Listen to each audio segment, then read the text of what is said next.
ব্রাহ্মণবাড়িয়ায় বিলুপ্তপ্রায় ময়না পাখি উদ্ধার, খোলা আকাশে অবমুক্ত। ভয়েস অব ব্রাহ্মণবাড়িয়া 24 সংবাদে সারাক্ষণ। ব্রাহ্মণবাড়িয়ায় অবৈধভাবে আটকে রাখা একটি বিলুপ্তপ্রায় ময়না পাখি উদ্ধার করে খোলা আকাশে অবমুক্ত করা হয়েছে।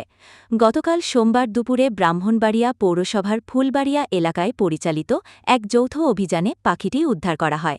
বাংলাদেশের বন্যপ্রাণী সংরক্ষণ ও নিরাপত্তা আইন ২০১২ অনুযায়ী কোনো বন্যপাখিকে অবৈধভাবে আটক, পালন বা পাচার করা দণ্ডনীয় অপরাধ। এমন অপরাধে সর্বোচ্চ ৩ বছর পর্যন্ত কারাদণ্ড বা অর্থদণ্ড অথবা উভয় দণ্ডের বিধান রয়েছে।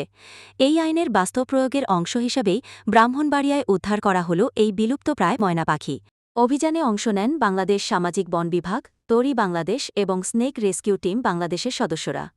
জানা যায়, দীর্ঘদিন ধরে ফুলবাড়িয়া এলাকায় অবৈধভাবে একটি খাঁচায় পাই ময়না পাখিটি আটকে রেখে পালন করা হচ্ছিল।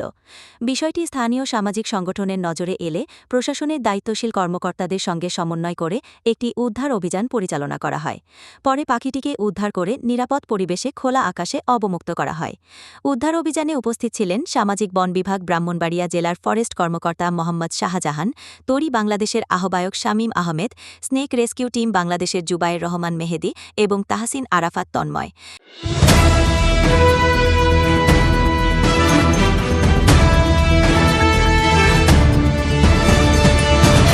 ভয়েস অব ব্রাহ্মণবাড়িয়া 24 সংবাদে সারাক্ষণ।